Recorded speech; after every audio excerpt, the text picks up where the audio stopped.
Hey everybody, welcome back to the craft room. I am so glad that you could join me. Today, I have a couple of finished items to share with you. Items? Projects? Projects. They're not items, they're projects. A couple of finished projects to share with you. And if you notice, I did a little bit of moving around. I moved myself a little bit farther away from the window. It's a little chilly today. If you watch closely throughout this video, you might see the curtains doing this. That wind is out there just really blowing hard. It's a little nice and warm today, but it's a little chilly tonight. Craft room is toasty. My heater is right here beside me, like within 8 inches of my arm. That's where it stays the warmest. But anyway, I also, if I didn't mention it, I also have a little bit of wisdom from Steve to share with you. So the first project, it's not an item, it's a project. The first project I'm going to share with you is one that originally, when I shared it maybe about a week or so ago, I stated that I was making a Tunisian crochet headband or ear warmer.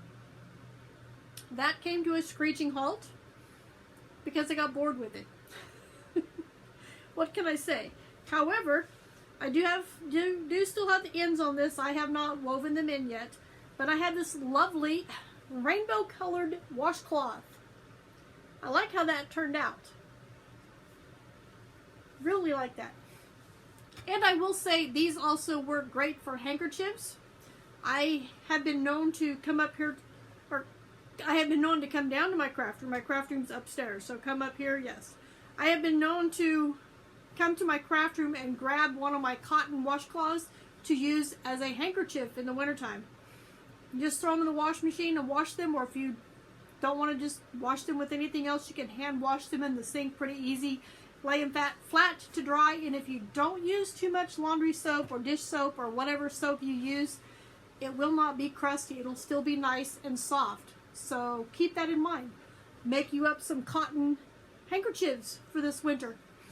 I've got a whole stack of them up there. I do have a couple of them that I prefer though. So yeah. That is the first one that I have finished. The second one that I finished is this adorable... Well, first, let me tell you about the wisdom from Steve. I was carrying on and complaining that there was nothing to make. I can't make anything. I'm tired of crocheting. Maybe I just should stop crocheting because I can't crochet.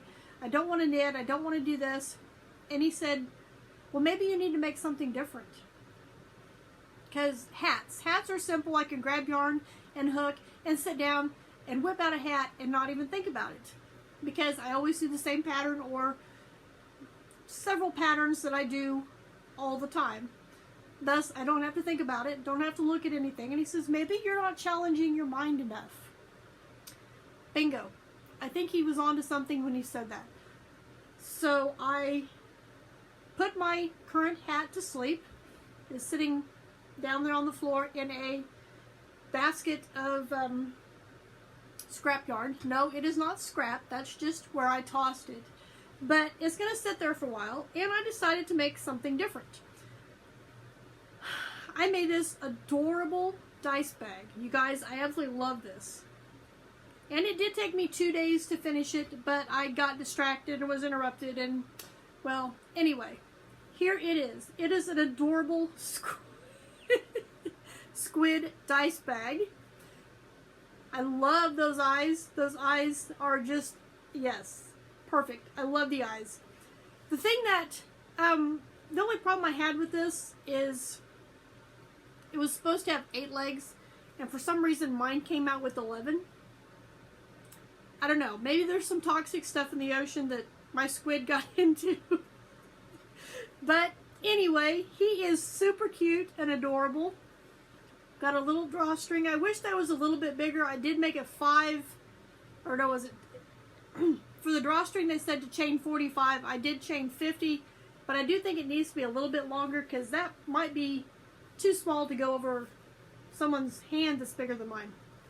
But anyway, there we go. It is a nice size.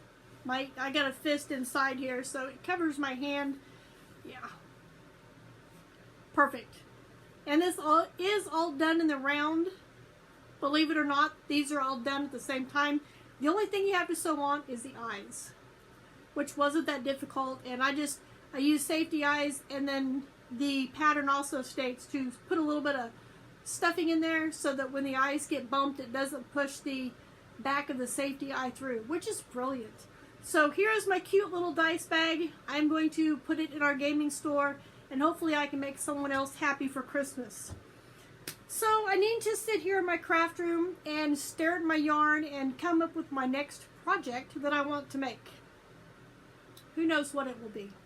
Even I don't know what it's going to be, but I promise it will not be a hat. So I want to thank you guys for joining me here in the craft room, and I will see you right back here for my next video.